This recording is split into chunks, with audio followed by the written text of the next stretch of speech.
Welcome to the RAG Podcast, the weekly show where I interview recruitment owners who are prepared to tell their unique story of growth. This is all in aid of helping future and existing recruitment businesses who are looking to do similar things. Now, growth means different things to different people. So by tuning in every week, you're no doubt going to find information that's relevant to you. On today's episode of the RAG Podcast, I'm joined by Jordan Shlosberg. Jordan is the founder of Atlas, the only AI-first CRM on the recruitment market today. Okay. Now, Jordan, I've known for a while, and I'm proud to say that himself and the business are our newest sponsor on the RAG. And in this episode, I wanted to find out his story. So Jordan has already launched a business called ProSapient, which reached 40 million in revenue turnover in its 5th year, and he successfully exited the business. In this episode, we talk about how he took an industry that was very similar to recruitment, and he completely disrupted the sector through AI and technology with ChatGPT 2.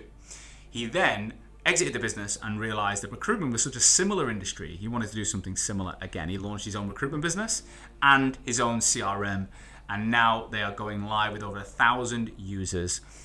And ultimately, imagine having an assistant who would listen and watch everything you're doing as a whole recruitment company, and then do all the admin, absolutely no note-taking whatsoever, all the admin for the whole team, and provide the information back at the click of a button at any time. That is what Atlas will do, and we're going to find out so much more in this episode. So if you're thinking about your CRM right now and thinking, we're not really using AI and ChatGPT, then you've got to listen to this episode. Without further ado, Jordan, welcome to the RAG Podcast. Thanks for having me. Very excited to be here. I know. In sunny Sheffield. Sunny Sheffield. You've come up from London on a train. You're not much of an early riser, though. I was a bit worried about you. But to be fair, give you a 12 o'clock recording slot, and it was like, I need to be awake. I'm not sure I'm going to make that. I was like, what? To be fair, it was like an 11 a.m. one, and I was like, I've got 3 kids at home. I'm going to leave the house at 7. That's different. You got the kids. Yeah, exactly. Put them in the afternoon. I want a leisurely morning. Yeah, true. You know. So whereabouts are you living at the minute? I'm a North Londoner, so yeah, Muswell Hill. I know it. My mate used to live there. He went to school there and everything. It was my first. So when I was at uni here, I came over from Manchester to Sheffield. One of my 2 mates from Muswell Hill, and I used to go down to come out with them. It's Alexandra Park Road. Did you really? Yeah. And I didn't realise I got to London at 19, and I wasn't old enough to drink in most places. It was all 21s back then, and I was like, what? I'm 19. Like up north, I've been drinking for over a year. Oh, was it the in London? Show us your ID. Yeah. Make sure. But they wouldn't even let me in. There's clubs that wouldn't let you in it. And this was what year was that? 2005 maybe, something like that. I was like, yeah, it's crazy. I was like, I don't think it's like that anymore. But I remember Muswell Hill. I remember it well. Cool spot. So, Jordan, we've known each other now on and off for about a year. I'm super excited for you to be on the show to tell your story, but also to announce the partnership with Atlas, which I'm buzzing about. So, just quickly give us a bird's eye view of who you are, what Atlas is. I'm talking like a minute synopsis, and then we're going to tell the whole story and stuff. We're not going to go into the detail, but who is Atlas and who are you? Gotcha. So, I'm Jordan. This will be my second company. The first business that I made is an expert network, very similar to recruitment. We got that to 40 million bucks revenues in 5 years, which was amazing. And second time around, I wanted to take this fantastic new era of AI and build something in the recruitment space, which is Atlas. And this is the most foundational change for technology for this industry, because it is an industry filled with unstructured data, phone calls, emails, and PDFs. The PDFs. I love a PDF. The doc files on occasion. Yeah. And all this data's happening, and everyone is sitting in their silos doing their work, yet all this information is flying all around them, yet we can't capture all of it because we're only human. AI, or the technology that's been brought with generative AI, is perfect at taking that unstructured data and essentially making it available to people with ease. We've written poems about random things on ChatGPT, but imagine if everything your entire agency said, heard, read, or wrote was ingested by something, which meant if you asked a question about a candidate, about a client, about anything, you're going to get the full intelligence of your company immediately. So Atlas essentially is this perfect memory of your entire agency, and also this assistant, which is going to be doing almost all of that low-value admin work that you have hated for you. So gone are the days as bosses of recruitment agencies saying, oh, how do we get people to put the data into that data, to code things up? Those days are done. And this is exactly what Atlas is trying to achieve. Amazing. Because note-taking and admin in general is a recruiter's nightmare. It's a recruiter's, like, kryptonite, right? We're just typically shite at it. And I don't know a single recruiter that enjoys admin. I was probably quite good at process stuff. I always believed in it. I think it was because of the boss I had in Australia when I started. Like, you write everything down, and he was pretty strict with it. So I always got it. And then I started Hoxo with HubSpot from day one on the free version. And we were like, use it. We were putting things in but not knowing why. Now I'm really grateful we did, because we've got a really good database, really clean data, we've got a really good structure to it, it works, we run a whole business through it. So I get it, but the amount of people in our industry that see it as a bit of a chore, they don't really get the value, and then once they recruit for a period of time, it's actually just it's like having a big fucking messy wardrobe. You're like, I'd rather just ignore it, or I'll just keep throwing clothes in it, but it's not really that useful. Where are those grey pants that I needed? Yeah, just go out and buy some new ones. So you aren't actually a traditional agency recruiter background, right? No. So I want to talk about your story first. I want to find out about you. I want people to know, because what I love about, the reason I've decided to partner with you guys, and we had a lot of options to go with, and we've been speaking for a long time about this. And obviously I've worked with another CRM provider for a long time, and it was, I didn't really want to go down that route, but I've just been so excited by your product. And it's because this isn't your first rodeo, right? You're not just some random guy creating his first system. You've proven to build successful revenue generating products that solve industry-wide problems, right? So let's go back. Tell me about, where did it all start for you? Tell me about your upbringing. Yeah, so I come from an entrepreneurial background. You're from London originally? I'm from London. I've always has been. Yeah. My dad immigrated here when he was 26. Okay. My mum is from here. Yeah. But he entrepreneur from day one, built 7 companies, some more successful than others. And this was everything from a Dutch paper trading business to a jeans company, which I don't know how true this is. This is the story my dad tells me, that he went bankrupt because his partner ordered too much denim. Is the story that he tells me. I think I've gone a bit overboard with denim. Double denim. Even the guys filming are laughing at me right now. I've gone like Kanye West on people today. But anyway, go on. And then he went into the family business of my mum, which was curtains. Built quite a big business in that, sold that, and then did jewellery retail and wholesale. And then, do you think there's something about that immigrant profile of coming to a country like the UK or the US? You're already behind the 8 ball because of language skills and the fact that your name's different, and I don't know, just especially in light of current events with, all the riots about immigration. Like, my family came over from Ireland. I wouldn't say they're the most entrepreneurial people, but they still had a grit to work. And do you think there's something in that people come to this country and they're like, I've got to make this successful. I've got to work hard. Yeah, I think you're probably right. My dad, he came from a really poor background. They had it was a four-person family, and they had 2 bedrooms with 4 of them, and then 1 other room. So it really was sharing everything in a very small shoebox apartment. They didn't have much at all. Obviously, they were also both my grandparents are Holocaust survivors. Right. So wow. Less than nothing. So he grew up contending with this quite difficult shadow that hung over the house, and I think that created this drive because there was such persecution. Yeah. And it wasn't distant. It was his parents, both of them. Yeah. And yet he from day one wanted to build himself, and even through till he retired. Well, he hasn't officially retired.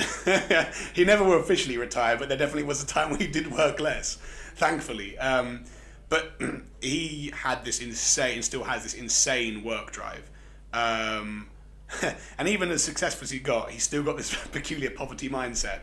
So he was still, it's still... You'd feel like it could all come crashing down. Yeah, at any point. And that's what I think most people I talk to come from a similar background. They say the same. I feel like that. I feel like every year could be the year it all comes down. And I think that's... I actually think I'm driven more by fear than success, if I'm genuinely honest. I think I get up out of bed every day because I'm like, I ain't going backwards more than I want to go forward. And it's worked well for me. Yeah, so that's an interesting observation. I'm wondering now if I'm the same way, because obviously I've had a different upbringing. You had a nice I haven't come from that. My dad did well, and so we were comfortable. So where do you think you've got that desire to be an entrepreneur? If you had a nice life and things were I do not know. Comfortable. I always say to my dad, because I want to, I'm now a parent, he's a parent, and I'm thinking, how do you impart a drive when you are a different person? My dad was very poor and was driven to not be poor. Yeah. He gave us a very comfortable life. Don't want to work too hard. So I'm not quite sure. I'm still trying to figure out what he did right, because I think he's done something right. If he'd have done nothing though, and just, bummed around, would he he would have whipped the shit out of me. He wouldn't have supported you? Absolutely. So there you go. Where some parents are like, I've worked so hard so you don't have to. And then it skips a generation, and then they have a tough life and squander the money, and their kids have an even more, and then it comes back. And I think this one thing in my mind all the time: my kids are going to benefit from my success. They're not going to feel it in a negative way. I do not want them to grow up just being like sponges and just wanting to live off other people. There's no way. Yeah, I think you're right. He definitely had this, and I think I do the same with my kids, is that you want to make it comfortable, but you're not giving everything someone wants. No. You're trying to do as much as they need, and making sure that everything you spend, if you're going to spend more on certain things, it's things which are constructive to development. And that probably is, thinking back, one of the things that probably separated when I look at all of the families where you have wealthy parents who didn't manage to impart the same drive to their children, and those who did, is one of those key factors. You rightly say it's not just showering the kid everything they want just because you can. Yeah, it's conscious. It's like, I literally was on the phone to my stepdaughter was on the phone to her dad 2 days ago, and Friday morning, and she says to her dad, I've got to play piano every morning. And I said to her dad, well, you're being paid to play piano. So we've set up a structure in our house where they just don't get pocket money for nothing, right? So they've got a couple of jobs to do, probably 9 or 11. So one's doing one sets the table every night, one clears the table every night. And then they have an additional task, and she's got to play piano 15 minutes every day. So she gets like $5 a week for doing those two things, right? And if she misses one of them, she misses 50p, and it just won't. But so I was like, you're not being forced to play piano, but we're going to reward you. There's benefits for playing piano. I want you to, because we've invested in her to have a piano and the lessons, and I'm like, well, she won't do it forever if she don't want to. But at 11, we're going to set the tone. And I'm always trying to think of these little things. But I don't think there was that much of it in my house. I think my mum was too busy just trying to keep us running. That there was none of that. I just figured it out myself, I think. Well, that's quite interesting. That's a different way of getting drive, I suppose. Yeah, I think so. So, how did you get into the world of work then? So you go uni, I think. You said went to university, went to Bristol, right. Went into finance for a decade actually. Doing what? It was in equity, so stocks and shares.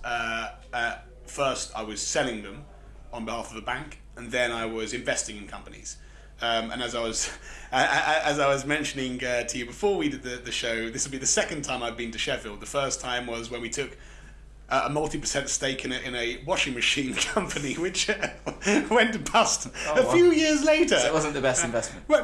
This is where we say, if Atlas fails, you found out. We made some money. We actually sold them for a profit, so that actually worked out well. Oh wow!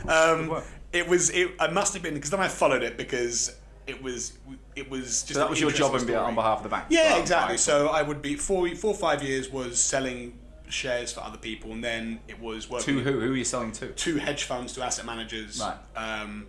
And then the next 5 years was investing. So the first hedge fund I was working with had 130 million under management dollars, and the second one had maybe 200, and that was simply fine. And it was, you can see because when I graduated, I kind of wanted to be an entrepreneur at that point. And my dad, I'm gonna try to his accent. He's like, too difficult, too hard. What do you want to do this for? Go to finance, it's money. So he's just saying, do that. Don't be an entrepreneur. Because it's bloody difficult. Yeah. I think there's a lot of people that watch this, I guess, they're 21 own years business old. owners, and it's flipping difficult. Obviously, the upside's great, and it is really rewarding. But your 20s are years to Yeah. work and learn. Yeah. And yeah, you can be an entrepreneur in your 20s and kill it, but most of us need that decade, I think, to find themselves, try Yeah. different things, Yeah. learn from experienced people, and then get the confidence to think, well, all right, I'll go and do something myself. You're right. Yeah, they do. So I did that, and essentially it was not entrepreneurial, but it was about as close to businesses as I could get, not building one myself, investing How in the academic businesses. do you need to be to do that job? It sounds very... Sounds like Cool. a lot of... There is a debate on that one, I guess. I think the entry ticket is high because it's a very small population of people doing it. Yeah. So therefore, there's a kind of a screening factor of Yeah. you need to have gone to a great university or done a graduate degree placement at a big bank. So to get in that way, it's quite difficult. Bar is high. But then obviously, finding a good business, people could spend hours on an Excel spreadsheet finding every pound that goes in and out of the business. Or it can be as straightforward as this. Look at AI. You could have said, this AI looks big, I'm going to buy some NVIDIA shares. And you would have made more money than most fund managers last year. So sometimes it doesn't actually need to be complex. But it just needs to have curiosity, understanding of what is happening, because around you, there's always something happening which has an impact on something. So an investor, or the good ones, just had this knack of just be able to translate. We'd have a discussion about what we read in the news the other week, and someone would be able to say, I should buy that share because of that. And those people seem to do really, really well. And so it does require some smarts, but it is just, understanding, okay, it's a good business. It makes a product that people want, and I can see that because of this. Yeah. And this is how big the market could be. So I'm gonna back the management team to see if they can execute. It sounds a really exciting job. It is really good fun. Do you get paid on performance? Do you get like bonus? Typically. So, I mean, the world of hedge funds, asset management is a well-paid job on a base level. But you're right, the bulk of it is performance-based. So typically a hedge fund, or back in the day, they would call it 2 and 20. So if you're a hedge fund, would get 2% of everything you managed per year as a management fee. So let's say I had a $200 million hedge fund. I'd make $4 million revenue for just being there and doing the work. And then I'd make 20% of the performance. So if I made $50 million for my clients, $10 million would be mine. Wow. So what do some of these guys earn a year then? I think that the guy who I work with, I'm not going to say his name, but the person I work with who would earn the most money, and this is by no means the most, is probably 60 million bonus Yeah. 1 year. Wow. What was your biggest year? Can you tell us? Oh, no, I'm not going to say that. But not was it- 60 million. Was it 7 figures?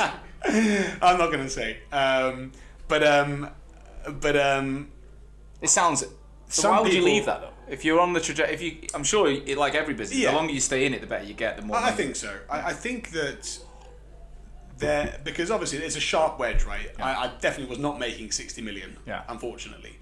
But I think you also, you have one life, right? And you've got to do the things that you enjoy doing the most. And to be honest, you can't really be successful in things that you don't like, Yeah. no matter how good they may pay. And after a period of time, the downside of investing is that you're betting on other people. So you don't have a team so much. You don't have a business you're building. You essentially are reading what a company's doing and making an educated bet on what they're doing. And that, great, you get to meet the management every quarter. How did that go? Great. How did that go? Not so well.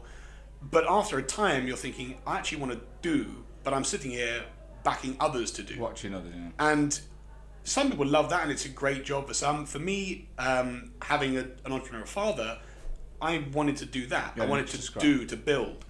And it got to a point where I thought, if I don't scratch this itch, I'm probably going to regret it. I'm Yeah. going to become one of those caterwauling old men. If I did this when I was younger. So how old are you when you started your business? Yeah, 29 was And what ProSapient. ProSapient. So tell us a story. Like, where did the idea come from? Yeah, so I, as an investor, was investing in companies, and I did not work in the companies that I would invest in. Yeah. One of them, for example, was Burberry. I was one of the things I invested in, the Mac company, and obviously not worked in fashion. So how on earth am I going to find out, me, Jordan from North London, if Burberry, this multi-billion-dollar company, is worth more than it currently is? So I would go to an expert network, and they are very similar to recruitment firms in that I would go and say, look, I'm trying to learn about this Burberry, a particular thing I'm not quite sure about. Can you find me, the person who looks after the handbags, or who used to look after the handbags at Burberry? And this expert network would go and hunt for them. I would say, I'm looking to find out these 5 things. Yeah. They would then make sure and validate the person they found can answer those questions, and they'd put me and that person on the phone for an hour, and I would ask the questions that would help me decide, is this a good business to buy or not? So in the same way a recruiter might be doing the same, hunting for a person to place at a company, Expert Network is hunting for a person to have a short consultation. And I looked at this business thinking, this is a magical business, but it was really stuck in the 90s. It was almost a black book business, and I'm thinking, I've got all these projects, where's my transcript of these calls? Because if I do 3 expert calls in a day, I'm going to forget half of what I said. Where's that? How do I track what on earth is going on? And it was a very lucrative business as well. I mean, these companies were... You don't own anything either, right? It's a services it's business. It's a brokerage, isn't it? You're Yeah, not owning exactly. anything. People are already there, the people want it, and you're just putting it together. Exactly. And I think it was one of those, it was a high margin business. Very important because high margins allow you to make mistakes. So you'd not worked in it. No. You'd been a customer of those businesses. However, because of that, I thought, okay, I've not worked in the business. There's going to be stuff I don't know. So I actually end up partnering with a lady who was from the industry. That you'd worked with. She actually was my account manager when I was using it. And I was thinking, this is such a very good business, this. And she agreed. She said, I think it's a good business. And she wanted to do something herself. Yeah. I was interested, and we thought, okay, we both have 2 sides of this coin. Let's try it. Let's do it. And that was 2017, right a month before I got married. So leave my banking job and then get married with no job. No, I didn't. No. Do you know? I always think to myself is, would I have been able to do this with children? Because it's changed my risk profile quite somewhat. Yeah. But we started in 2017. That's when we started. And really, and we the first month we did 2 calls. I remember £1,600 we'd made that month. What a delight! Who's we then? You and the lady, just 2 of you. 2 of us for 6 months. And what were you doing? Were you doing the investor relationships? She was doing the We were kind of running both. So she was running the projects. Yeah. So what a recruiter would do, and you I were was thinking about the software. In fact. Oh right. So I was thinking about, we've got to make a platform here to manage this, because our USP was this platform. Did you have any coding experience or anything? Were you a developer? Not much. No. I developed. They were called. It was called quantamental research. It's a really weird niche where, when the internet was coming for, there was Twitter, there was things with data flowing everywhere. And I was one of the earlier people who said, actually, I don't have to read this income statement. For example, one of the big things I shorted where I sold shares in Foxtons, the letting company. Yeah. And all I did there was I built a piece of software that scraped all the house prices from all their websites. And it very quickly became apparent that the average sales price of houses they were expecting was not even close to what was on their website. So it was like they were going to not do well, and it was quite public, but because no one had written a script to pull that information, no one had really noticed it. Wow. So that was about the coding experience. But I'm a maths guy, and I think coding requires that logical mindset. Yeah. But I got into it through, I made loads of mistakes coding. Loads of them. But I think as first-time entrepreneurs find, you have to make mistakes, and you're going to make mistakes. And it's all about knowing which mistakes you can make that are not terminal. You were like, right, as we build the business of, because it is a people business to try and connect people, you were going to build a CRM, was it? Or what was it? Was it that you weren't going to go and buy one? They don't exist. Don't exist, right. There's in the expert industry, which is about a $2 billion industry, so it's smaller than recruitment, there are 11 companies that make up 96% of the revenue. Right. So it's extremely concentrated. There's to enter that market then must have been quite difficult. Yeah, you've got to build both the software and the service to deliver something that can compete. But at that point, there was that change of cusp where everyone was doing it manually, and we said, well, let's just bring a software into this. and it resonated really well. At the end of the day, like recruitment, you live and die by the quality of the people you send. Yeah. So it doesn't matter how amazing your method is, how great your software is. If you cannot bring the person that's going to answer the question, That's you're why over. the customer needs. Say, if you're a recruiter, it doesn't matter how much we have this software and that software. If you can't find the right person, there's no value you're going to give to them. So it's the same thing. It is a service, no matter how much software you want to try and bring in. Right. So, how did the business evolve? You said it was 40 million in 5 years, or 40 Yeah. million So 5 years? year number 5, which is the last time the accounts are public, it was $40 million in revenue that year, which was just incredible. So, how many people did you have in the business? 300. Wow. 300 people, and yeah, I mean, it was unbelievable to think. How did it grow? Let's just talk me through the trajectory of year 1. Gosh, roughly. You don't have to give me yeah. exact numbers. But. It was, I think, year 1. So 2017 was like a half year, so Yeah. that was not much, maybe 30 grand. I think it went. I mean, because maybe north of $1 million the first year. What did you? North of 3 the second year. What did you do to grow? Is it what part of the business was, or talk I us through think that? yeah. So growth, and we did something quite clever with marketing, which I didn't realize we were doing at the time, but now I realize we were doing, and it's the power of difference. Is that it's obvious what people care about, and it's the same in recruitment. In expert networking, I want to find the right answers as quickly as possible. That is the two things that people care about the most. I guess in recruitment it's the same. I want the right person, really, as quickly as possible. The problem is that everyone knows that, and everyone is using those same two marketing points. So it's the power of saying, these 9 people are talking about we're fast and we're high quality. We're going to say different. We're going to say we're actually a technology-first expert network, because we were. And people said, that's different. I'll give that a try. This is a service business where there's unlimited demand. It's not like, there's always someone looking for the service. And then that got us the buy-in. But then we had to actually deliver, because after all that, we still had to find the right person at the right time. In that industry, fortunately for us, at that particular point, I'm not quite sure why, a lot of the bigger companies were doing these, the big projects that were 30, 40 experts, were doing like the first 10 or 15, the easy ones. And then they were slowing down for the harder ones, saying, actually, we could redeploy this team to this new project and get those 15 calls and leave the difficult stuff to the end. We just said, give us the difficult ones. We'll do the difficult ones. And that scrappiness, and then building technology to make that scrappiness more efficient, helped us build this reputation of actually they are delivering experts that others don't. What was an average deal value in that world? I mean, every expert call is between 900 and 1100 on average. You need to do the kind of money you're talking. You needed a lot of people per day, every day. Correct. So, yeah. Yeah. So what is it? A classic BD engine, and then once someone's like, "Yeah, we've got a project," pass it on to a delivery. Someone finds the person, organises the times. Yeah, but the BD engine is very different from. I guess it's quite unique in a way that you just do good work.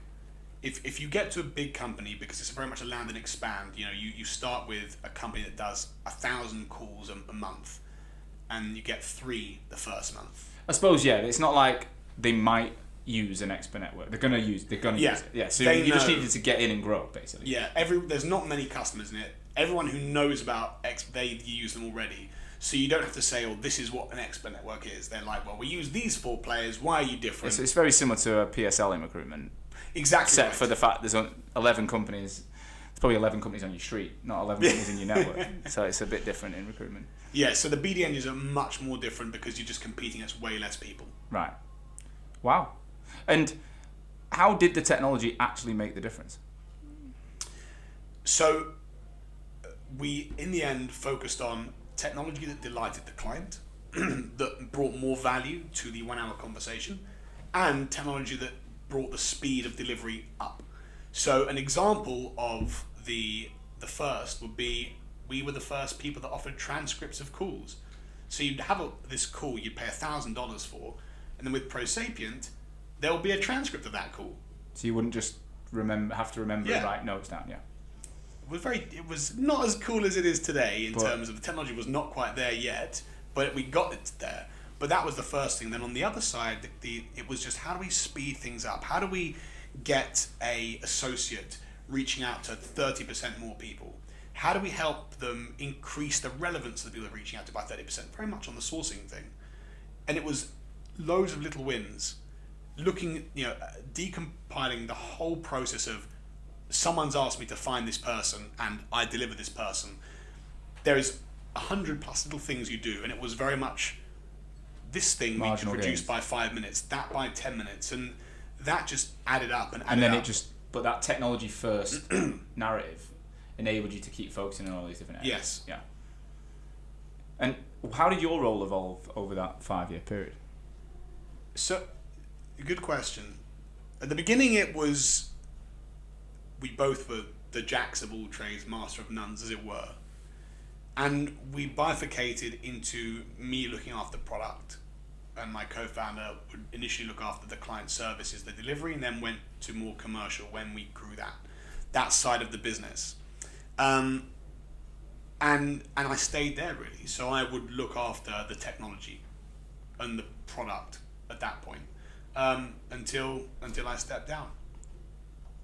So you was it a team-based role, like a leadership role? Yeah, Chief Product Officer is what I held, was my final title. All right, we ready? Wow. Because you were, like you said, you were all about the product in the early days. I stayed about the product. So how did your ownership evolve? You started off it dropped. Did you go through rounds of funding? Yeah. Because to get to that 40 million in 5 years, that is very difficult to do that organically. Talk me through the strategy of how you grew.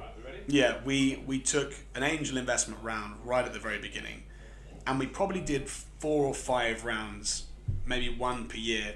We didn't ever do one of those, well actually we did one of these very large rounds, but most of the rounds were very much, what do we need to get to the next step? So that's kind of a bit different from what you might see in venture, where someone raised 30 million in one go. Yeah. I'm not sure if what we did was the right answer or not. It was right for us at the time. But most years we raised some money. Were you involved in that process? Yeah, so I most of the time led the fundraising processes, and then when we took a proper venture firm in Smedvig Ventures, the subsequent rounds were slightly more led in an institutional fashion, but prior to that I would look after most of the you had all these people in your network, right? So you already had hedge funds and investors, and you had the network to go. Correct. You weren't like just, which definitely was an unfair advantage. Absolutely right. but everyone else in the expert network would as well if they wanted to grow. Yeah, but again, Were they all running just in a way that they'd always ran? Like they weren't like disrupting their processes. They were just profitable, and then you've come in and gone, "Oh, well, we want to do this different." yeah, I think that's exactly right. How was that received by the competition? I think we were poo-pooed initially, like any upstart, and Which is what's going to happen. Yeah. Right. and over time, you're probably right. And over time, what we saw was the best, because there are some amazing big companies in that industry, and the best adjusted and moved towards the platform approach, did some really great things. Some said, look, actually, we've got the best network, so it doesn't matter about the technology. We have the CEOs and you don't. And so we're going to keep doing that. So what you've seen definitely is, in this particular industry, is a bifurcation of those 11. There's very much 4 players that are very good. Yeah. And the rest have sunk a little bit, I would say. But not much has happened. They're still the same companies, really. There's one acquisition by one company bought another one. Mm-hmm. But it's still kind of the same structure. Market. It is, yeah. So your percentages dilute as you grow.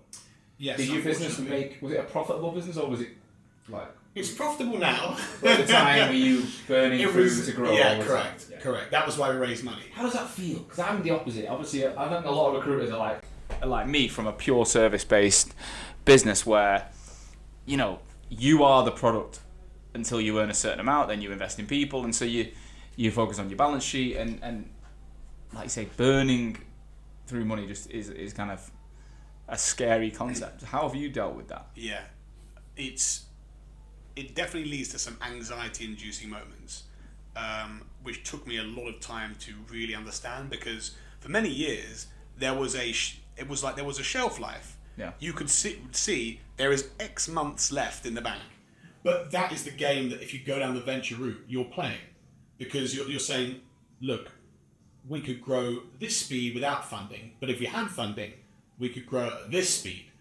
And the bet you make is that the slice of pie that you have at the end, post-investment, is going to be bigger than the pie you would have had without. A smaller slice of a bigger pie. That's exactly right. Yeah. But it was, it was stressful. But I think the point there is that you've always got to remember that if it's a good business, people are backing it because they look at your business like less emotionally than you do. The investor would say, okay, business doing good things, it's growing X, making X profit.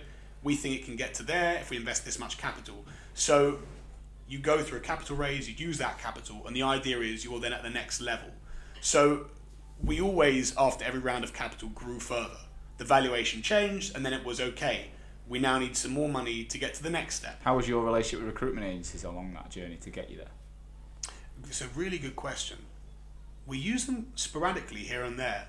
So in this business, there is not 80% of the headcount is associates. Yeah. I would say very similar to people in recruitment. Like, you have your people who are doing the business, and then Is you have associates finding all they're doing is finding people to Correct. answer questions. Yeah. Exactly. But in the difference between this and recruitment is they work in a bit more of a team fashion, whereas recruitment sometimes can be I look after the whole project myself. Was it paid more like banking, or was it paid more like? It was more like recruitment. So it was a base salary, and then you got a bonus based on what you delivered. So, and it was uncapped. So the more call, it still is the same, and not just in ProSapient, in that industry. Yeah. The more calls you make, the more money you have in your bonus at the end of the month.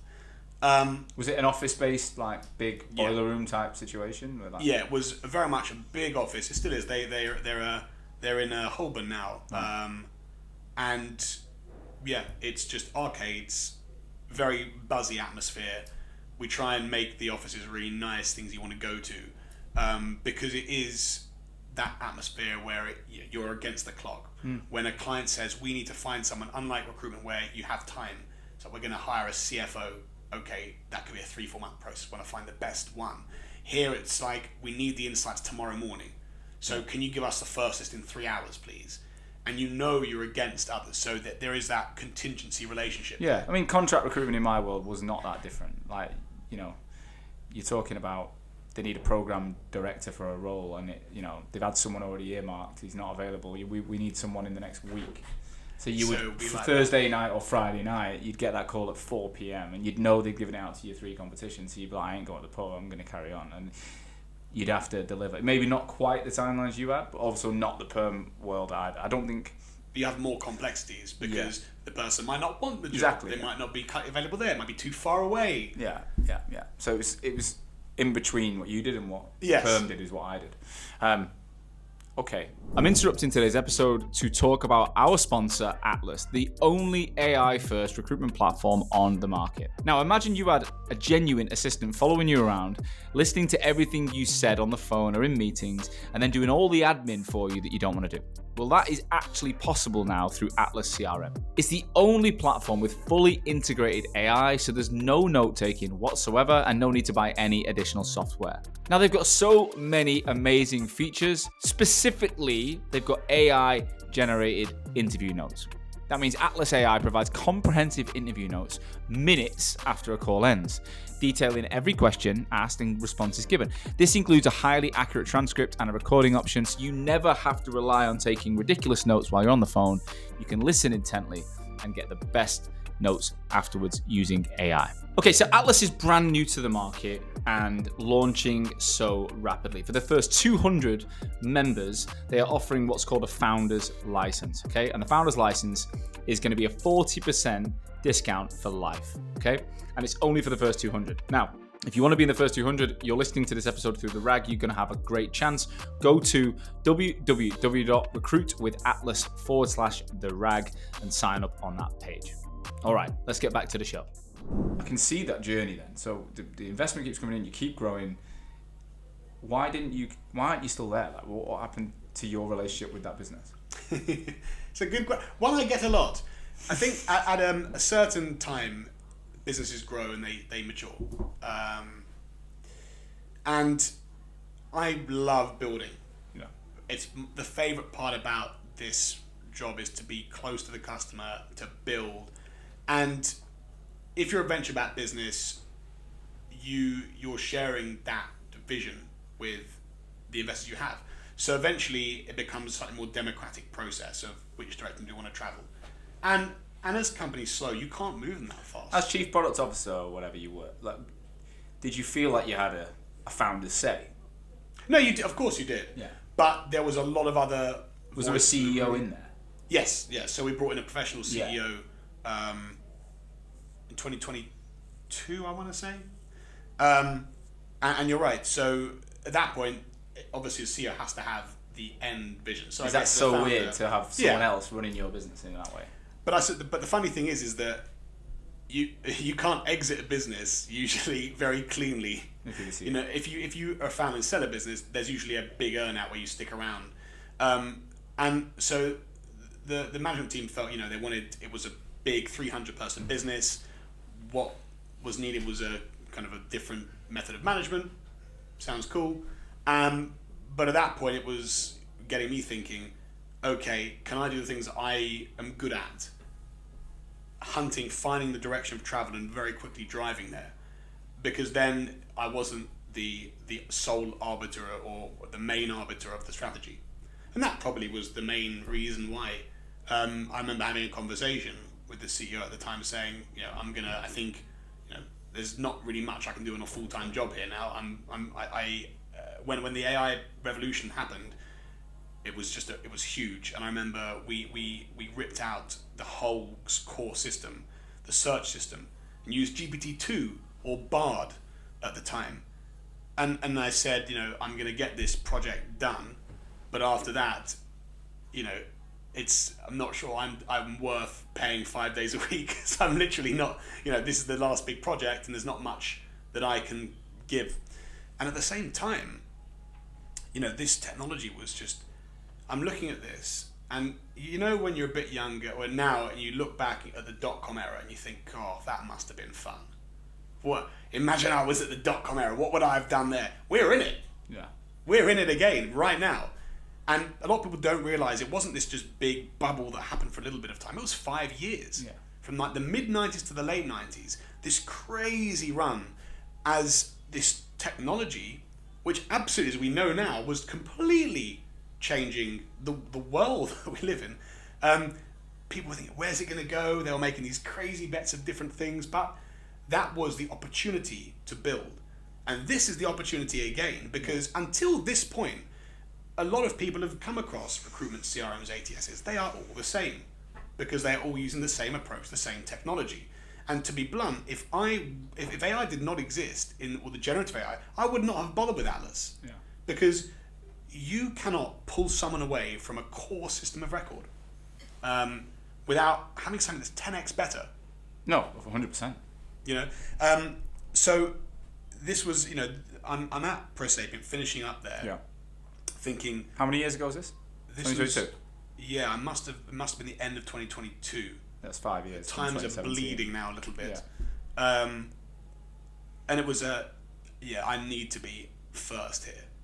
Plus, there is the fact that I owned X% of my first company, but I got to own a lot more of my second company, which again, from an economic standpoint. So where did the idea for Atlas, you've told me a bit offline, but you've never done a day in recruitment. It doesn't even sound like you lean too heavily on recruitment agencies for the growth of ProSapient. You said it was about a like-for-like sector, something similar. So how did you get that idea? So when I was thinking about where I want to apply AI as a second-time founder, I went through some really weird iterations. I even had a few conversations with one of my lawyer friends about a legal platform, and then I just thought, come on, Jordan, you've got certain unfair advantages, and in life you should use those unfair advantages.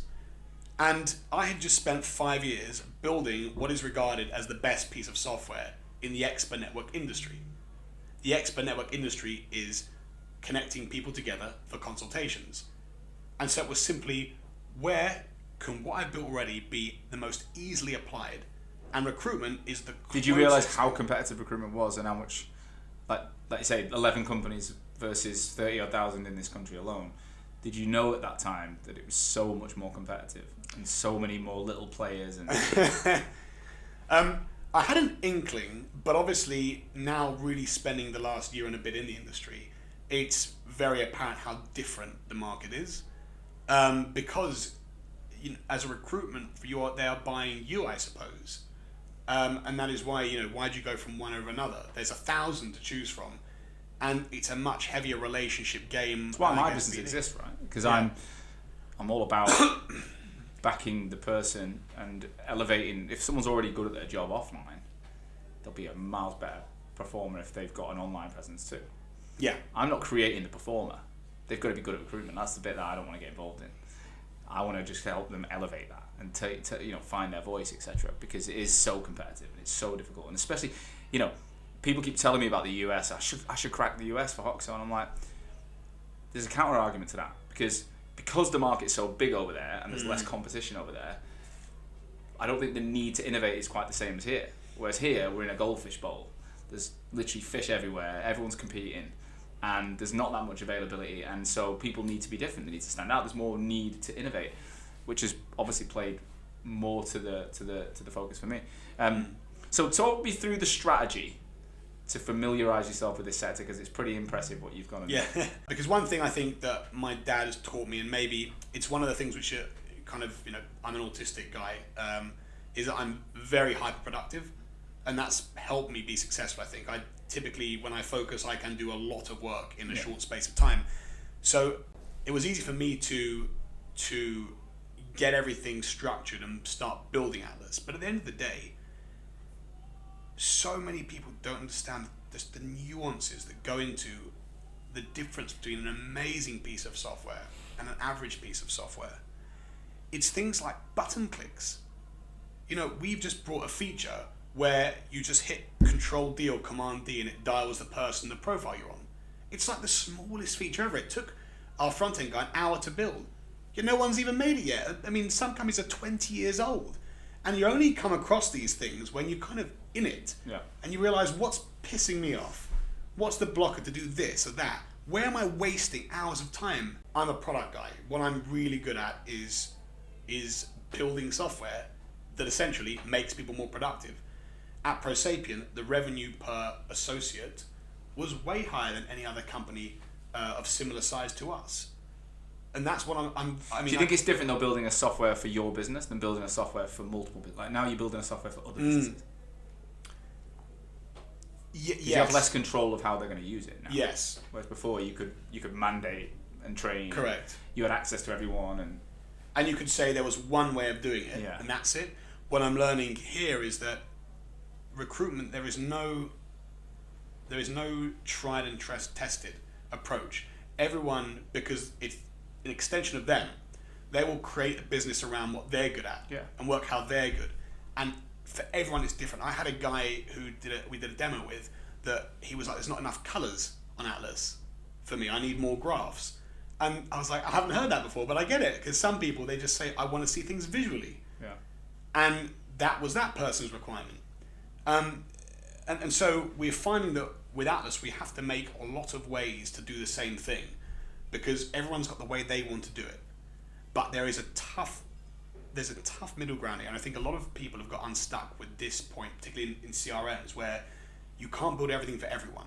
And sometimes a customer will come with a feature that you can't. One guy we had yesterday who clearly just wanted a system that already exists, and he'd say, can you make the color, the buttons look like this other system? And I think we got to a point saying, look, if you want, you should really go for that system. You clearly want that system. This is the one you need to go with. Yeah. No problem. And I think there's an element where you've got to realize, what are we trying to achieve? What's the clear vision of this software? And so what we not do. So it's listening to the problems people are having, figuring out what things should we do and what we should not do. And that's been a lot harder than, you're right, doing your own system where you have the process. And everyone thinks, right, the process is going to change to this now. So the software should do this now to fit the process. Here it's very much, we've got to build everything so that people can actually use Atlas. Like, you can't just have a bit of a CRM. It's got to be all of it. And then what we've tried to do is just shove it into the market with early adopters as quickly as possible, and just said, look, use it, break it, tell us what's good, what's bad. And this is what we've been doing for the last 4 months. Getting some fantastic early adopters. I'm in the Slack group. You're in the Slack chat, exactly. It's busy. It's very busy. Yeah. Stuff every single day going off. And what's been great is that people are saying, look, this thing's really bothering me. And it's just little things. And you think, no problem, I'll fix that. 3 days later, it's fixed. And people are like, Jesus, I have to put a ticket with big company. Give me an example of something you've changed that's so simple like that. Sure. So one gentleman had said he pasted a link to a job on LinkedIn, and it just had a really crap, it just had the link. There was no picture. No image. It didn't even have any metadata. Yeah. And he was like, this looks kind of ugly. I said, you probably might actually. Spammy as well. Never thought about it. I honestly never thought about what should the image of the link of the job post look like. So I said, guys, what can we do about this? So we created an image called, just says apply here with some nice color background. And then in the metadata, it's got the job info at the beginning of the description, salary. Yeah. So now when he pastes it, so we built it in 2 days, paste it, and now it looks jazzy. One guy said, I want a call log. No problem. We had activity notes. We just made a shift tab and it makes it a call log. Right. So this stuff is just little things that they use regularly.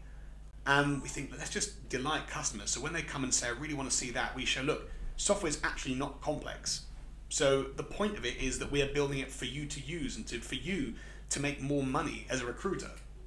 And these little showings of doing so, I think, is one of the key aspects of how you can get that buy-in from your early adopter.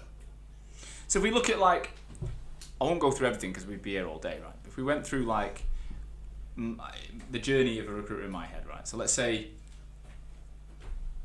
I'll use this topic because it literally blew up on LinkedIn last week, right? I get spec CVs every single day. I get 5 a day, I think, from recruiters. And 99% of the time, I just delete them. And sometimes I reply back and I give them some feedback. And I'll be honest, last week, I was like, I think it was just one too many. I had an email and I was like, it was just so vague, so generic. It was selling like a finance candidate. I wasn't interested in the candidate at all. I was just like, and I probably made a mistake because I took a screenshot and I put it up on LinkedIn, and I've been hammered by it. I've had 250,000 views and shitloads of people haven't got me. And look, I understand where they're coming from. My execution was wrong, but my intention was to say, to me, this is poor. Forget the guy. I don't care about the guy. Didn't name him. I've got no interest in naming him because it's not him that's the problem. It's the process in our industry that you can grab a CV and just because I've got the title CEO, I'm automatically going to want that in my inbox. Not tailored, not personalised.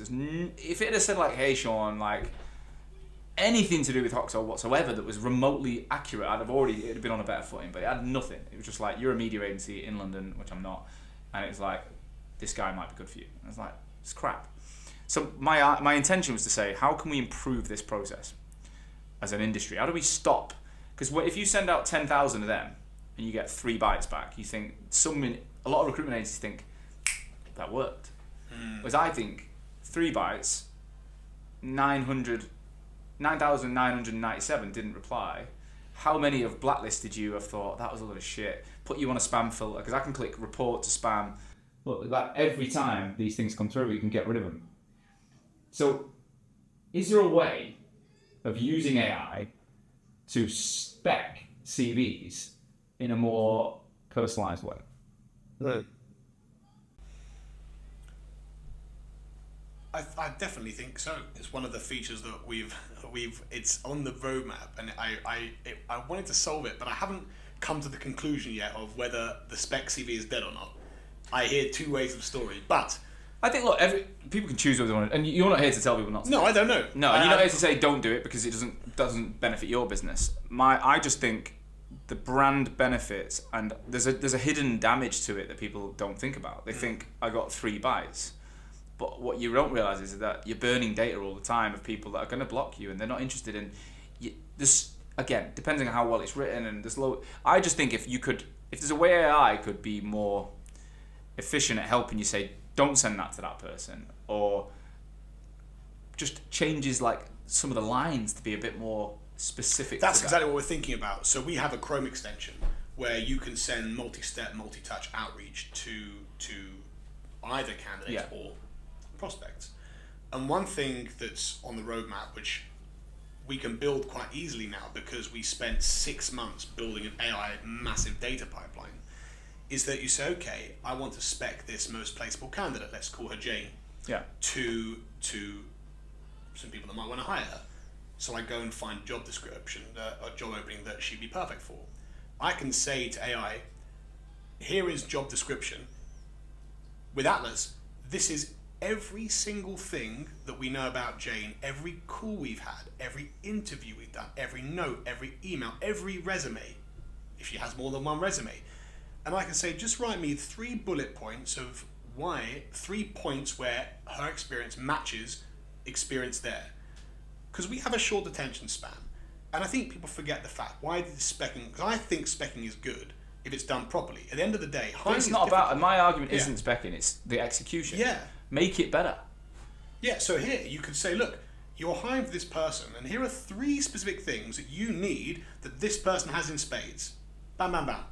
And if you're lucky that that person is just not, the beginning of the process hasn't gone well, the hiring manager is going to think, yeah, that does sound like the answer to my problems here. Do I really want to spend 3 months without a CFO or whatever when I could read this and it actually might be the right person? So AI can make that massively more scalable, because currently to do that, even with ChatGPT, it takes about 20 minutes. You know, you've got to get all the data, you've got to plop it all into ChatGPT, adjust it. We can bring it right into the process. So you literally go to LinkedIn, find hiring manager, paste job, and click generate.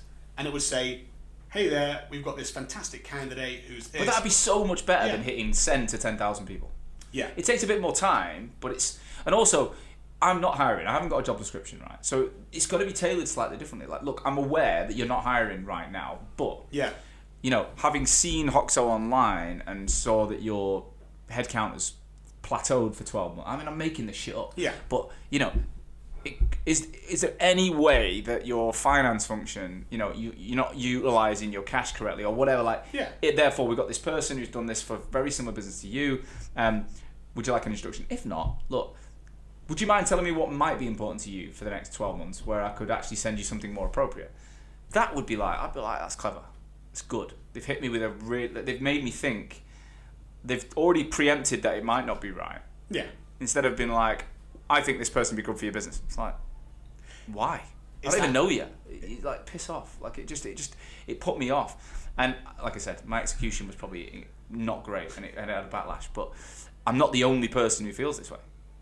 I remember I used to get 3 or 4 a day of a chief product officer, so people sell tech roles or product tech roles, and the amount of times I would get a spec for the wrong stack completely, and our jobs would be on LinkedIn, and I was, you know, we did use recruiters, and actually I always used to play a game. It's the right game. I said, look, thanks and Ms. So if they did hit on what I wanted, so let's say they saw that I was hiring a Python engineer. I said, look, Jordan, saw you, got a great hiring engineer. I said, okay, always the same thing. I'm very happy to give you one shot. Is this CV you sent me the one shot you want to send? 9% were like, nope, I'll come back to you. But we did use, we used, particularly for the senior roles. But again, that is different. If you're not hiring at all, you've got no publication on there. Yeah. And it's just because you've got a job title. I just think it's that. And that was my point. It wasn't that the process of the concept is wrong. There's no indicator. The process is poor. So that's one thing you're looking at. When it comes to the whole, I know one of the big things we're going to talk about, and you know I'm really excited about, is this whole like admin assistant AI note-taking functionality. But in a practical sense, how can a small business benefit from that? Yeah. So I think about recruiters having a block of time, and in that block of time there is the high productive time. You're doing a really good piece of client spec work, you're doing some sourcing for some candidates that are really good, and you've got your unproductive time. And I've asked, what if you had to estimate, what would it be between unproductive and productive? And the point here is, let's just assume it was 50% and 50%. That means that you could theoretically make twice the revenue if you could get rid of that admin garbage. And every recruiter, no matter how small their company is or how big it is, has a huge amount of admin. The amount of people that I'm sure have been forcing people to code the system, get the data in. And Coding is the one, yeah. If you don't get that right early on, in current or previous platforms, forget it. Like, exactly, you should not have to code anymore. In fact, I'll tell you what Atlas is today and where it's going to be tomorrow. Because this is one thing, coding, any job that essentially, if you could tell someone who's maybe just left school, gave them a 50-minute piece of instruction, they could do it. That is something you could automate. If you do the same thing 100 times, it should be automatable. Today, Atlas, when you get a resume from someone, you don't have to do anything with it. Yeah. That resume already goes into Atlas. It already tags that with every industry, every function. Doesn't matter what language it's in. Doesn't matter if they say I'm a software developer, I'm a software engineer, I'm a programmer, I'm a programmista. It's still going to say they're a software developer. So how does it know? AI. Just AI. Unlike a lot of systems in this industry, because when you're an old system, it's very difficult to crowbar AI into your creaking old system. Sprinkle a bit of AI over the top. It's like an old car trying to turn it into an electric car. Like, yeah, exactly not right. Do it. They're busy trying to make very average writing assistants. Here, we've built it into the fabric of what Atlas is.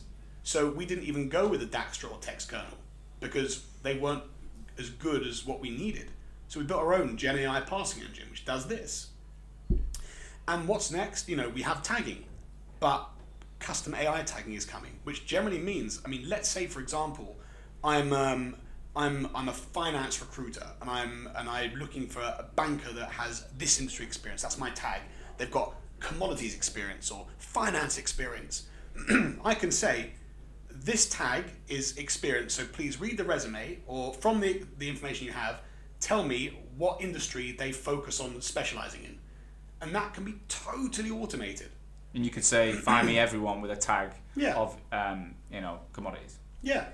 This is I want to tag software engineers because the keyword's not enough, right? So Atlas is amazing in that I can say React and it will show me every single person that has ever uttered the term. Then if I click on that profile, it will then tell me, like ChatGPT responds to you when you ask it to make a poem or something like that, it will say, this is the person's extensive experience with the thing you've just asked me based on all of the information that I have. And you can say, narrow this down now based on the following 3 things, and it'll just... Exactly right. Some people, though, will say, I still want tagging. No problem. You can say, here are the 50 technologies I care about. So when you get a resume, please tag these technologies to this resume. That can be fully automated now. So the admin, the age of admin is over. Do you know what the one thing that used to really get me was when I was in contract recruitment? It was knowing rates and deadlines of people finishing. And that was as good as your notes, because if you didn't write that down, and I was always a big one, like, I didn't want to be, I remember we used to do call recordings and listen back.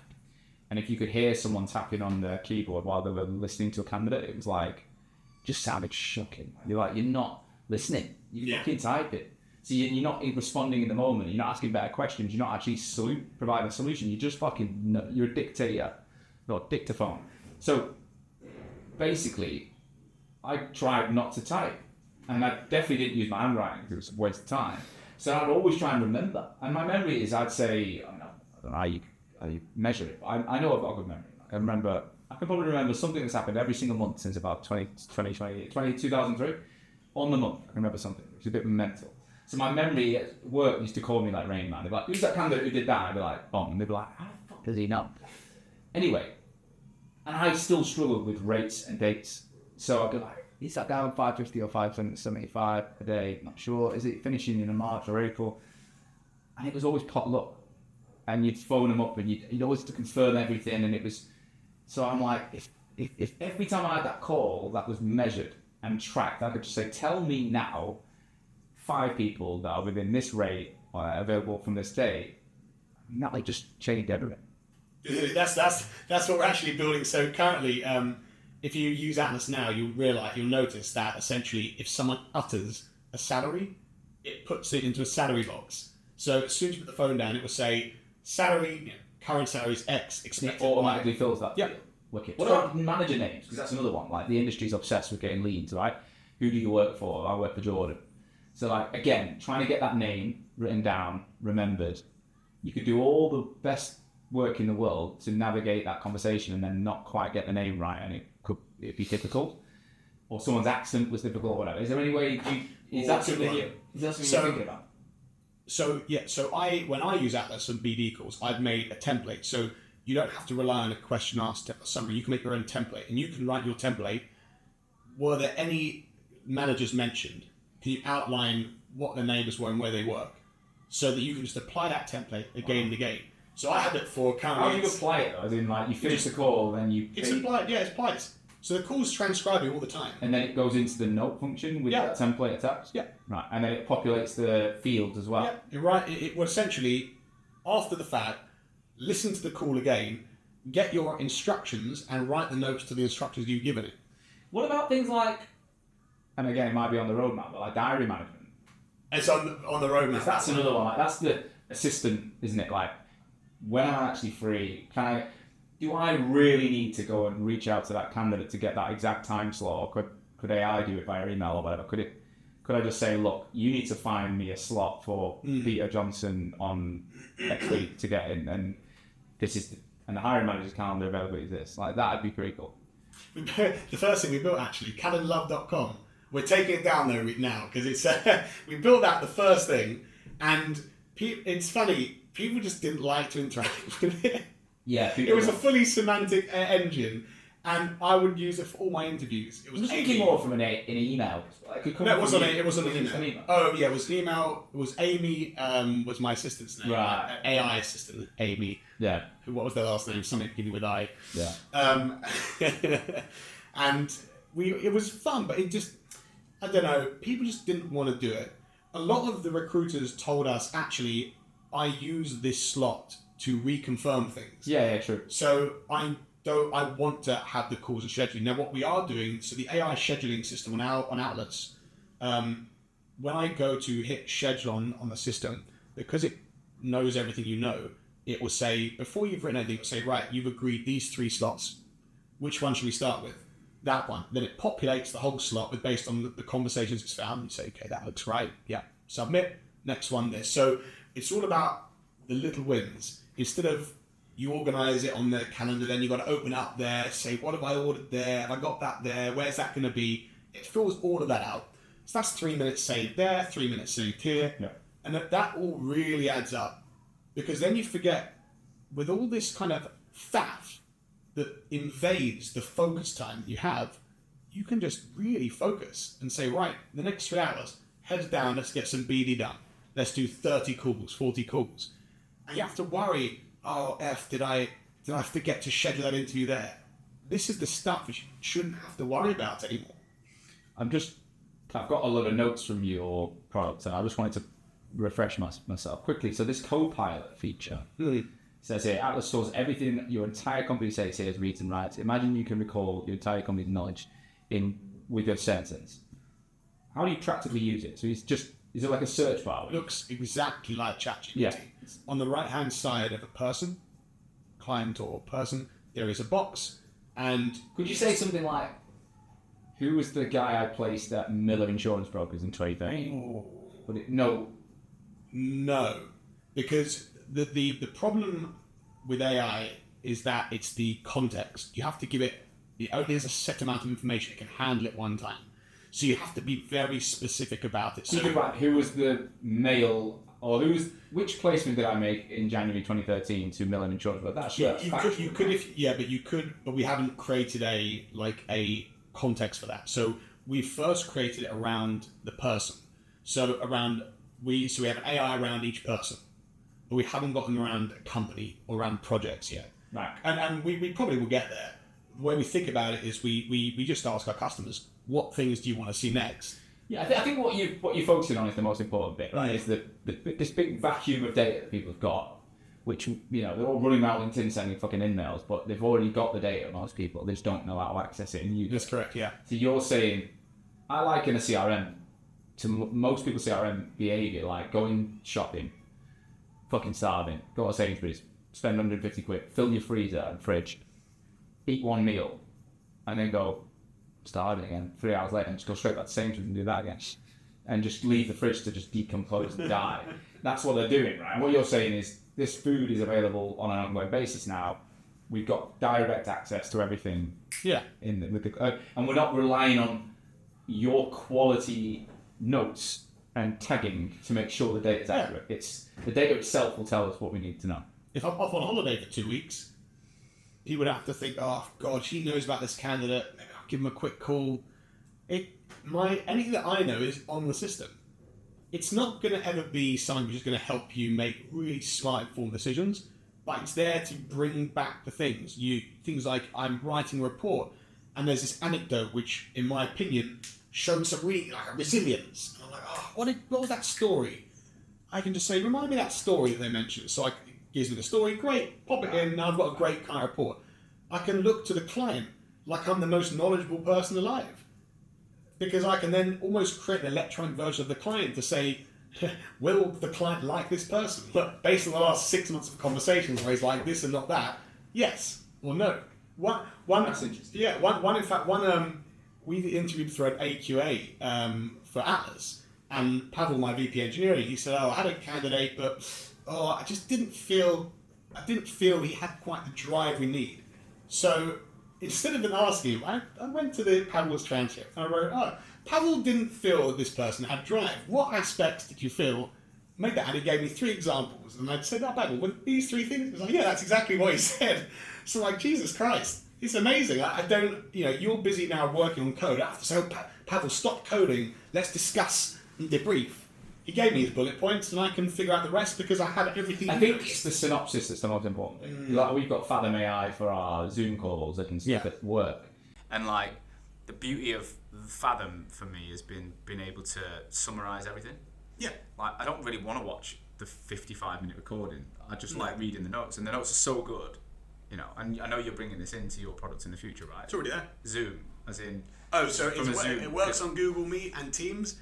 Well, Google Meet, to be honest, Teams I think is more prevalent in our industry than Zoom anyway. But we've had to go in an order. Zoom is going to be one you need to crack. No one asks for Teams that much, although it's happening more now. So it's that adding Zoom is 6 days' work. Yeah. So it's just we ask, what would you rather us do? This what about from a data perspective? So one of the big things around like Cube 19 was a huge product because of the data it could pull out, and we used to use one called Insight Square. I don't know if you've heard of that. I haven't. No. So basically, you'd have Bullhorn, and then you'd pull out.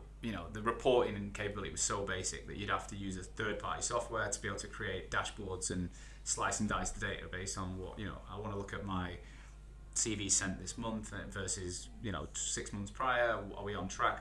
All that kind of stuff. Revenue, deals, everything's in there. Have you got a management information dashboard? Yeah.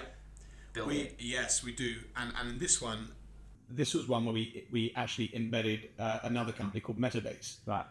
Dashboarding is really complex and really hard, and it's so easy to get it wrong. Yeah.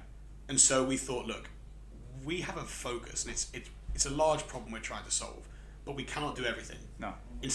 We could sellotape together a dashboard, but Metabase, our partner, their company is literally we build a product that you can embed into SaaS applications. So it's beautiful. They've already thought about it. Yeah, it's beautiful. I can spin up things easily. Clients can spin things up. Is that included in the platform? Yeah. So they don't have to pay extra? Nope.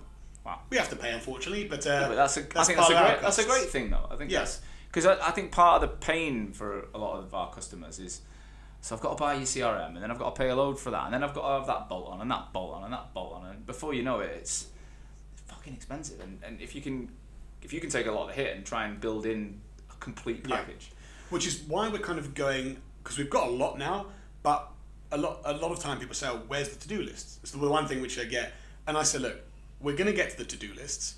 I have a very clear vision of what the AI to-do list looks like, but I don't want to spend 3 weeks of time bolting together some garbage to-do list, because this is not Atlas. Like you've had 20 years of CRM saying we've got all the features, and then you go on them and you're like, well, you've got it. Theoretically, you've got it, but it sucks. And so I'm trying to change narrative and say, look, I'm not going to do that yet. I will do it probably around this date, and that's that. If you really need a to-do list now, and you don't want to use Trello. Monday or Trello or Notion, then we're not yet the product for you, and that's absolutely fine. But when we get there, and we will, will come have a conversation. You I'm can't all please about it. everyone. Right, this is my final question around the product, because I think if I look at my historical partners, support has always been the biggest problem, right? So, especially when a company grows and gets more users on there, how do you cater for everyone? From the guy who was one of your first customers to that huge enterprise client you signed. Like, so what is your approach now, and what is going to be your approach in the future to supporting people? Yeah. So currently, it's me and Eric, and we're 24/7. We have a Slack channel for all the. It literally never stops as well. It does not stop. Do you get any sleep? Not much, not much. But having 3 kids, I'm used to no sleep now. So it's the peaceful time in the evenings. It's really important support. We are using Intercom firstly. So what we try and do is instead of making ridiculous webinars, another hour-long webinar, it's just questions or problems are always, I can't do this, how do I do that? So Intercom's got this amazing AI system where you write a question and it gives you the answer based on the whole help desk. So we essentially film these little 1-minute videos and steps for every single question. And so the first line is someone will come into Intercom and say, how do I do that? And if we've answered the question, it will say, this is the way to do it. Here's a video from Jordan. Do you have anything else? And as soon as if they want to talk to a human, within a minute or two, Eric or I are there, and that's how we aim to keep it. So Intercom, we're finding 89% of requests coming in are answered satisfactorily without coming to us. Yeah. But I always say, when you're on Slack, I'm there anytime.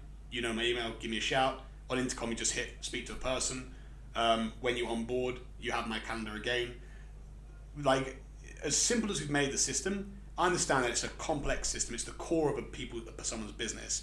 And therefore, you've got to make sure that there's a human a minute away when someone needs it, because it's someone's livelihood and someone's business, and you need to be cognizant that's not scalable to be you and Eric. No, so not at all. You will build a team around Absolutely. that. We're already beginning to hire our first people. So plan is, we have a rough estimate, but the concept is that you should be able to speak to someone within a certain time frame, a minute or two. And I'm going to obviously be training the client. So my next job of the many hats you wear is head of customer service. Yeah. I think Parker Conrad from Rippling is a $13 billion business. He's still customer service is his title. Makes sense, doesn't it? So that'll be my next thing. So I'll build that team myself, and that's going to be built in a very different way. It's very much the job title. The job is on LinkedIn currently, and it reads very differently. I want someone who really wants to learn the business, to actually play around with it, use it as a user for a month before they answer any queries. Yeah.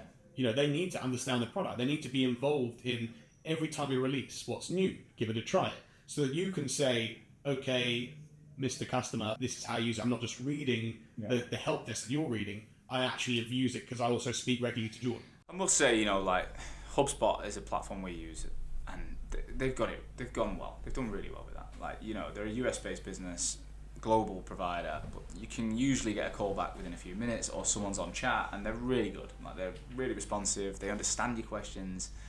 It's not. You can tell it's a person. The way they've nailed it. So. I'm sure you were on top of things like that and seeing what it's important for people, isn't it? If it's important, you kind of I think that's the hard thing about this industry, isn't it? Or this software rec tech, is that there's so many things you want to cover. It's not just here's a product that does something cool. There's other aspects. How do I migrate to it? Keep growing. Yeah. So how do you see the business and the product growing, and the way you'll grow the business? Is it going to be similar angel investment every year? What's your strategy on this front? It's a great question. So fortunately, because I've had one success, the capital's been easier this time. We have some really amazing investors that backed me once, that are coming in again, which I'm very, very grateful for. And we've raised, I think we've raised nearly $2 million of pre-seed. We don't really need any more, to be honest. And the waiting list at the currently will get us to profitability immediately. We've not even shouted about it yet, which is exciting. No, it's bananas. So maybe it's the right thing to do a round next. I don't know, but we think that we can give the big bullhorn a run for their money. Not next year, but in the next few years, I'm sure. this is a quantum shift change, and it's not just Atlas against we're doing it and no one else is. It's just we are the first people that have got the privilege to build a CRM after generative AI, and because we've done that, it means our technology stack is the right for purpose, whereas no one else's are. And having built a business before, it's almost, if I would say, is impossible to replicate.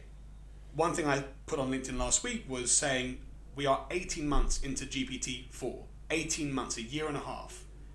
If your CRM provider has not built proper AI by this point, do you really think it's around the corner? So I think with that in mind, we've got a clear run. If we execute well, have a bit of luck, delight the customers, we can hopefully become a real player in this industry. Amazing. So if we look at now, where do you see yourself? Like, is it a 5-year play? Is it I know you obviously don't have a crystal ball, but what do you see in the future for this business and for you personally? Because you talked about being involved in the build and loving the build.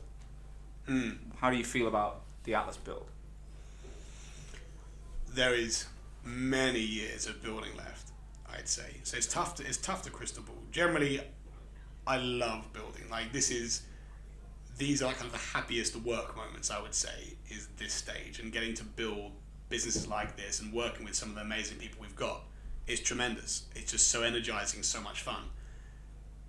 What is Bullhorn's last revenue publicly? Like $300 million, $400 million? We've got a long way to go to get there, but that is obviously clearly the quantum, the size you can build a business in this industry. And I don't really want to build another one after this one. I think I'd be quite happy just building this one. Do you have a goal or something personal? Obviously, you've got 3 kids. How old are your kids, by the way? 5, 3, and 9 months. Oh, right. 3 quarters. Similar to me then in the little one. What's driving you to be so, like, you've done really well. You could probably live a nice life without working that hard if you measure your management spending correctly. But you're not doing that. You're going for the bullhorn. You're swinging for the fence, right? Why? What's driving it? What's the point? From a why do you care? No, I think, look, as I've said to many people, like I'm not. Obviously, like I am money driven, right? Everyone is to an extent money driven. But for me, what is success, and I repeat this all the time, is I want to send my 3 kids to private school. I want to go to the Icos resort in Greece twice a year, and I want to live in Hampstead. This kind of my 3 things. You don't need 300 million for that. I don't need. No, but that reminds me so much of my conversation with my coach a few years ago, and I mean my number was only 5 million that I wanted in the bank, not 300 million revenues. But I said I want 5 million in cash. And my coach was like, all right, cool. Paint the picture of your life at that point. And I told him, and he started laughing his head off. And I was like, what are you laughing at? He goes, it's not what I expected. I said, why? He goes, because I'm still waiting for the bit you need 5 million. And really, I wanted to live in this house I've got now. I wanted my kids to go to a great school. I wanted to go on holiday every 6 weeks. I do that now anyway. And I don't have anywhere near 5 million in the bank, right? So I love building. It isn't about this building. It's not about a monetary value then, or a side project that comes off. It's actually the joy of doing it, is it? Yeah, look, this is the joy of, maybe it's the exploratory part of it. This is a new technology. Everyone's running around thinking, what on earth are we going to use it for? There's so much potential. And to get to be at the bleeding edge of this, to say, actually, those peeps are doing that, I think we should do that.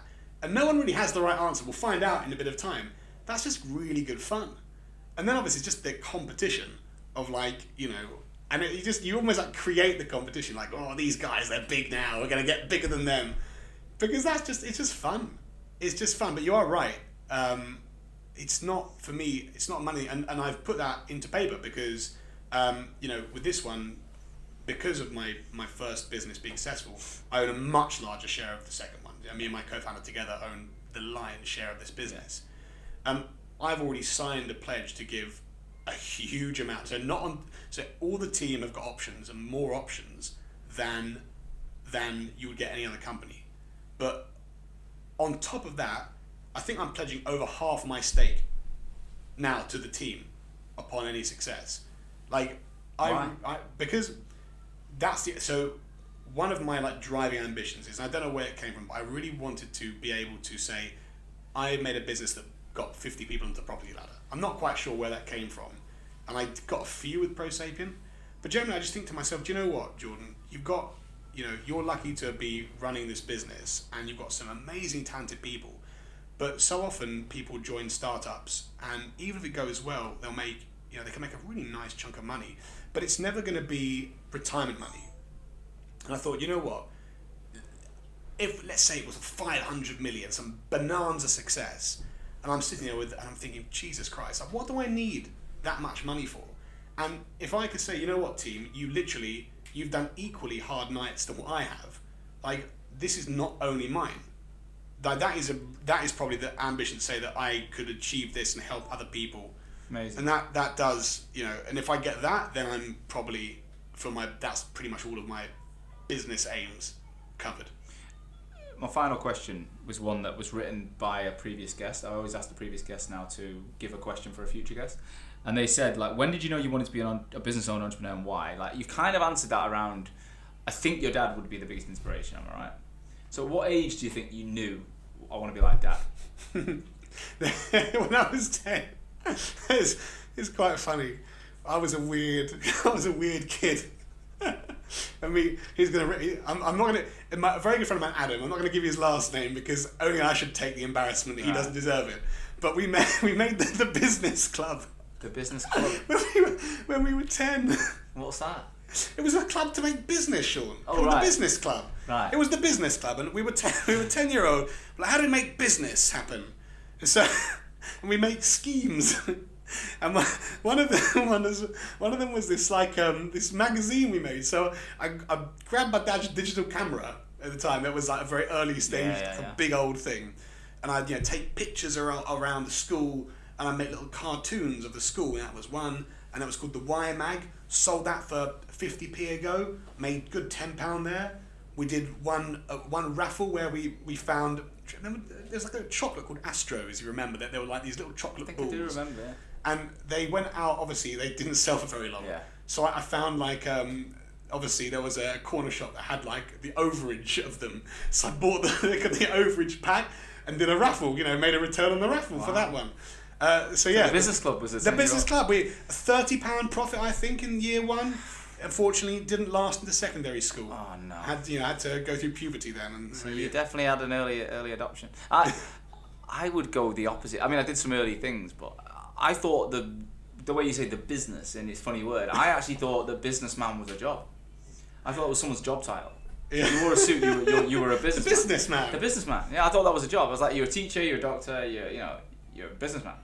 But I don't know any of them, so I can't really relate to them. But Jordan, thank you so much. Pleasure. We've rambled and I think we've explored your background. I hope people feel more connected to you as we launch this partnership and as your platform is now ready to go. Obviously, people can check out with recruitwithatlas.com/therag. We're going to set up that link for people to check it out. If people just want to ask you questions, LinkedIn's a good place to get you. You can ping me on LinkedIn, absolutely. Yeah. I shall. What about, do you want to give your email out as well? Do you want that for the rest of the people listening? I don't know. I mean, they can if they want to. Yeah, so it's Jordan at recruitwithatlas.com. Yeah.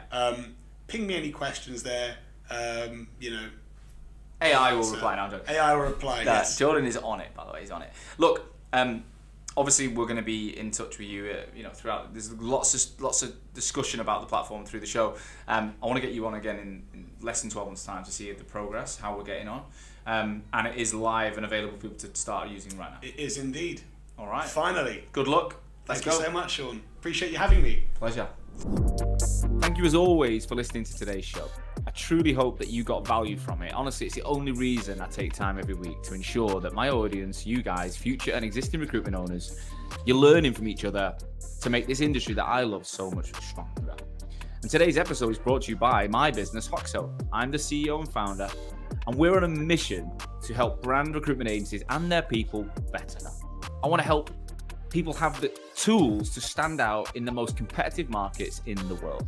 So I'll see you again next week with another episode. Catch you soon.